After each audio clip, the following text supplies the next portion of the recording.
नमस्कार, मैं हूं नारायण शर्मा और आप देख रहे हैं AINS न्यूज 24 चैनल। अब खबरें विस्तार से। छत्तीसगढ़ सरकार ने आज विधानसभा में तृतीय अनुपूरक बजट प्रस्तुत किया। वित्त मंत्री OP चौधरी ने बताया कि जनता जनार्दन की अपेक्षाओं और मोदी जी की गारंटी को ध्यान में रखते हुए इसमें अनेक प्रावधानों को शामिल किया गया है। उन्होंने कहा कि वर्ष 2024 और 25 के लिए सरकार का मूल बजट 9 फरवरी को प्रस्तुत किया जाएगा। तृतीय अनुपूरक आज वर्ष 2023-24 के लिए प्रस्तुत किया गया है, जिसमें जनता जनार्दन के अपेक्षाओं के अनुरूप मोदी जी की गारंटी को पूरा करने की दृष्टि से अनेक प्रावधानों को किया गया है, जो इमीडिएटली इसी वित्तीय वर्ष के लिए वित्तीय आवश्यकताएं हैं उसको ध्यान में रखते हुए यह अनुस्थापित किया गया है। यह तृतीय अनुपूरक अनुस्थापित किया गया है और पूर्ण बजट मूल बजट वर्ष 2024-25 के लिए 9 फरवरी को 12:30 बजे प्रस्तुत किया जाएगा। विगत दिनों IT विभाग द्वारा छत्तीसगढ़ के पूर्व मंत्री अमरजीत भगत व उनके सहयोगियों के यहाँ छापे मारे गए थे। ये छापे की कार्रवाई 4 से 5 दिनों तक चली। सोमवार को पूर्व मंत्री अमरजीत भगत ने मीडिया से चर्चा की। चर्चा में उन्होंने बताया कि उन्हें 5 दिनों तक घर की चारदीवारी से बाहर निकलने नहीं दिया गया। पूर्व मंत्री ने कहा कि इस तरह एक मंत्री रहे आदिवासी नेता के घर में छापा मारना राज्य बनने के बाद छत्तीसगढ़ में पहली बार हुआ होगा। लगातार 5 दिन तक हमको अपनी चारदीवारी से बाहर नहीं निकलने दिया गया। हर कमरे में IT का टीम, चप्पे चप्पे में पुलिस, मानो ऐसा लग रहा था कि दुनिया के सबसे बड़े जो बेईमान हम ही हैं, अपने राजनीतिक प्रतिद्वंदियों को दबाने के लिए इस प्रकार के हथकंडा का उपयोग मेरे ख्याल से छत्तीसगढ़ में, जहाँ तक मेरे संज्ञान में, जब से छत्तीसगढ़ राज्य बना है, किसी मंत्री के यहाँ पद से हटने के बाद, किसी आदिवासी नेता के यहाँ इस प्रकार का IT का टीम भेज करके तांडव किया गया है, मेरे ख्याल से पहला उदाहरण है। विश्व हिंदू परिषद की जिला दंतेवाड़ा इकाई को भंग कर नई इकाई का गठन किया गया। इस नई टीम ने आज मां दंतेश्वरी का आशीर्वाद लिया। जानकारी के अनुसार नई टीम का जिला अध्यक्ष राजा रामवट्टी को बनाया गया है। वहीं पुजारी विजेंद्र नाग को जिले का संयोजक नियुक्त किया गया है। जिला इकाई के भंग होने और नई इकाई के गठन को लेकर अध्यक्ष राजा रामवट्टी ने जानकारी साझा की। दंतेवाड़ा जिला की नई टीम की गठन विश्व हिंदू परिषद की हुई है।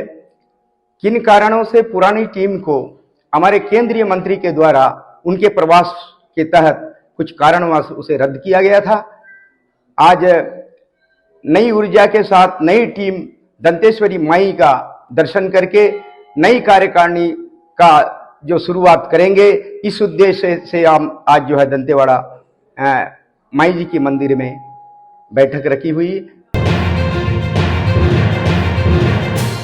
आज छत्तीसगढ़ विधानसभा में अनुपूरक बजट प्रस्तुत किया गया, जिसे लेकर पूर्व मुख्यमंत्री भूपेश बघेल ने कहा कि पिछले अनुपूरक बजट में सरकार ने महतारी वंदन योजना के लिए प्रावधान होना बताया था, लेकिन उसे लागू नहीं किया। उन्होंने कहा कि इस बार के अनुपूरक बजट में कृषि उन्नति योजना के लिए 12,000 करोड़ रुपए का प्रावधान है, लेकिन ये लागू कब होगा इसका पता नहीं। अनुपूरक बजट में कल चर्चा होगी, आज प्रस्तुत हुआ, लेकिन पिछले समय अनुपूरक बजट में महतारी वंदना योजना के लिए राशि रखी गई थी, आज तक बटा नहीं है। अभी भी इसमें किसान उन्नति योजना के तहत 12,000 करोड़ का प्रावधान किया गया है, लेकिन ये राशि कब मिलेगी? जबकि उन्होंने तो कहा था कि हम एकमुश्त देंगे, नकद खरीदेंगे, पंचायत में भुगतान होगा, लेकिन ये राशि भुगतान होने वाला नहीं है। ये स्थिति बनी है। युवक कांग्रेस द्वारा बिलासपुर में रैली निकाली गई और न्याय दो रोजगार दो के नारे लगाए गए। राहुल गांधी की भारत जोड़ो न्याय यात्रा से उत्साहित युवा कांग्रेसियों ने कहा कि प्रधानमंत्री ने प्रतिवर्ष 2 करोड़ युवाओं को रोजगार देने का वादा किया था, जो आज तक पूरा नहीं हुआ। ब्लॉक कांग्रेस कमेटी तिफरा के अध्यक्ष लक्ष्मीनाथ साहू ने कहा कि रोजगार दो न्याय दो एक अभियान है और यह अभियान तब तक चलेगा जब तक युवाओं को रोजगार नहीं मिल जाता। जिस प्रकार हम देख रहे हैं कि देश में बढ़ती हुई बेरोजगारी है, युवा पढ़ लिख कर बेरोजगार घूम रहे हैं और केंद्र में भी बैठी सरकार, मोदी की सरकार कहती है कि पकौड़ा तलो। तो आज छत्तीसगढ़ प्रदेश युवा कांग्रेस ने ठाना है और हमारे बिल्हा विधानसभा युवा कांग्रेस के ने आगाज़ किया है कि जब तक हमारे देश के, हमारे प्रदेश के युवाओं को रोजगार न दिया जाए तब तक हम रोजगार दो न्याय दो का आंदोलन करते रहेंगे। और आज इसकी शुरुआत बिल्हा विधानसभा के बन्ना चौक सिरगिट्टी से कर हम यहाँ पर औद्योगिक परिक्षेत्र में भ्रमण करते हुए चकरभाटा में समापन करेंगे। निश्चित रूप से इस कार्यक्रम के माध्यम से हम संदेश देना चाहते हैं कि केंद्र में बैठी मोदी की सरकार जो 2 करोड़ प्रति वर्ष युवाओं को रोजगार देने का वादा करके आई थी, लेकिन 10 साल में भी 2 करोड़ रोजगार देने में विफल रही है। आज बिल्हा विधानसभा में एक भी ऐसा कोई युवा नहीं दिखाई देता जिसे कोई रोजगार मिला हो, चाहे वो राज्य सरकार में हो, चाहे केंद्र सरकार में हो या किसी प्राइवेट सेक्टर में हो। छत्तीसगढ़ में पूर्व की कांग्रेस सरकार को विपक्ष में रही भाजपा द्वारा गांधी परिवार का एटीएम कहा जाता था, जिस पर अब पलटवार करते हुए पूर्व मुख्यमंत्री भूपेश बघेल ने कहा कि हाँ, हम एटीएम थे, लेकिन किसानों के लिए, गोबर विक्रेताओं के लिए, युवाओं के लिए। लेकिन अभी की भाजपा सरकार तो अडानी के लिए बैंक बन गई है। कुछ भी करो, कोई बोलने वाला नहीं है। अब तो ये लोग बैंक बन गए हैं, सीधा अडानी को सौंप दिए हैं। अब तो कोई भी जंगल खोदो, कहीं भी कोई भी काटो, कोई बोलने वाला नहीं, कोई सुनने वाला नहीं है। हम लोग को एटीएम बोलते थे, हम लोग एनी टाइम मनी किसके लिए? किसानों के लिए, मजदूरों के लिए, नौजवानों के लिए, बेरोजगारों के लिए, गोबर विक्रेताओं के लिए, इसके लिए एटीएम थे। ये तो सच में ये पूरा प्रदेश अडानी को सौंपने जा रहे हैं।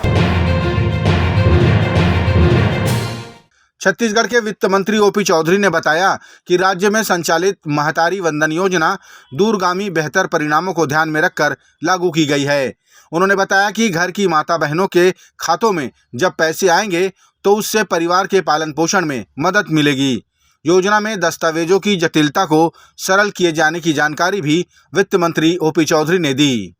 मोदी की गारंटी के तहत छत्तीसगढ़ के माताओं बहनों की दृष्टि से क्रांतिकारी कदम उठाते हुए भारतीय जनता पार्टी के हमारे विष्णुदेव साय जी के नेतृत्व वाली सरकार ने महतारी वंदन योजना को लागू करने का कैबिनेट में भी निर्णय ले लिया है। और इसके तहत हमारे छत्तीसगढ़ की माताओं बहनों को प्रत्येक वर्ष 12,000 रुपये प्रदान किए जाएंगे, जिससे आप सभी जानते हैं कि जब पैसा माता बहनों के हाथ में जाता है तो उनके बच्चों के लिए, उनके घर के लिए, बच्चों की शिक्षा के लिए, स्वास्थ्य के लिए, पोषण के लिए वह खर्च होता है। इससे निश्चित रूप से महिला सशक्तिकरण भी होगा, माताएं बहनें अपने इच्छानुसार खर्च कर पाएंगी और इससे परिवार का भी पूरा एक विकास होगा। इस दृष्टिकोण से यह योजना बहुत दूरगामी बेहतर परिणामों की दृष्टि से लागू की गई है। यह योजना छत्तीसगढ़ के लिए क्रांतिकारी साबित होगी और छत्तीसगढ़ के माताओं बहनों को एक नई ऊंचाई पर पहुंचाने वाली होगी। अभी कुछ विषय आ रहे थे, जैसे मोबाइल नंबर ना हो, तो उसके लिए शासन ने शिथिलता करते हुए राशन कार्ड की व्यवस्था को भी मान्य किया है।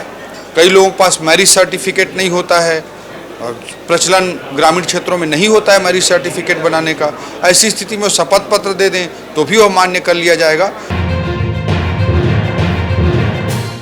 ये थे आज के प्रमुख समाचार। आप देख रहे थे हमारा लोकप्रिय YouTube चैनल AINS News 24। अब हमें इजाज़त दीजिए, कल तक रोजाना की ताज़ा खबरों के लिए आप देखते रहिए हमारा लोकप्रिय YouTube चैनल। हमारे YouTube चैनल को लाइक, सब्सक्राइब और बेल आइकन के बटन को दबाना ना भूलें। नमस्कार।